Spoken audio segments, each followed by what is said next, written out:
comment utiliser le psaume 35? Alors, le psaume 35, ne suivez pas ce qui est écrit. Le psaume 35 n'est pas un psaume d'attaque.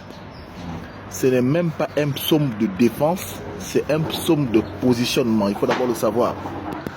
Ceux qui prennent souvent ce psaume-là pour lutter contre ou alors pour combattre les ennemis, non, c'est un psaume de positionnement. C'est le psaume de celui qui reste positionné, focus sur sa position et qui ne bouge pas. Malgré tout ce qui se passe autour de toi, en fait, le psaume 35 te positionne. Peu importe ce qui arrive autour de toi, tu restes là. C'est le psaume utilisé souvent par des personnes qui ressentent des menaces de licenciement. Voilà. Quand on veut te licencier, quand des gens concordent sur toi pour te licencier, pour t'enlever de là où tu es. Donc le psaume 35, c'est pour ça. Le psaume 35 n'est pas un psaume où tu vas le réciter parce que les gens sont jaloux de toi, parce que les gens sont... Non. C'est un psaume de positionnement, c'est pour garder ta position. Tu es directeur, tu es administrateur quelque part, tu as été nommé quelque part, et puis il y a des personnes qui concordent pour t'enlever. C'est un psaume de positionnement. Ce n'est pas un psaume de défense, il y a un psaume d'attaque.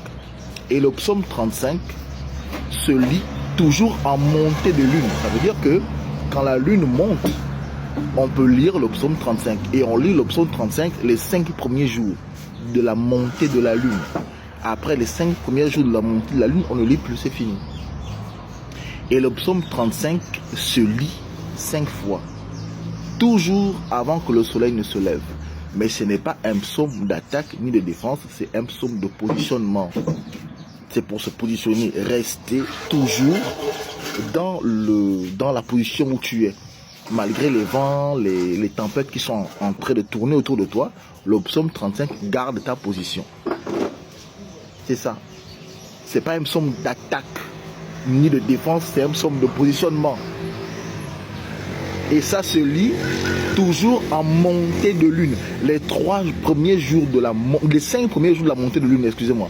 Les 5 premiers jours de la montée de lune, ça se lit. Voilà pour le psaume 35. Il ne se lit pas à la descente de la lune, il se lit en montée de lune. Et le psaume 35 n'a pas besoin de faire un jeûne. Non, on n'a pas besoin de faire un jeûne avant de le lire. Tu vis ta vie normalement, mais tu le lis. Tu restes dans ta concentration, tu le lis. Voilà. C'est différent des autres psaumes. Ça, c'est un psaume de positionnement. Ce n'est pas un psaume d'attaque ni de défense. Voilà. Ceux qui ont compris ça, ont compris.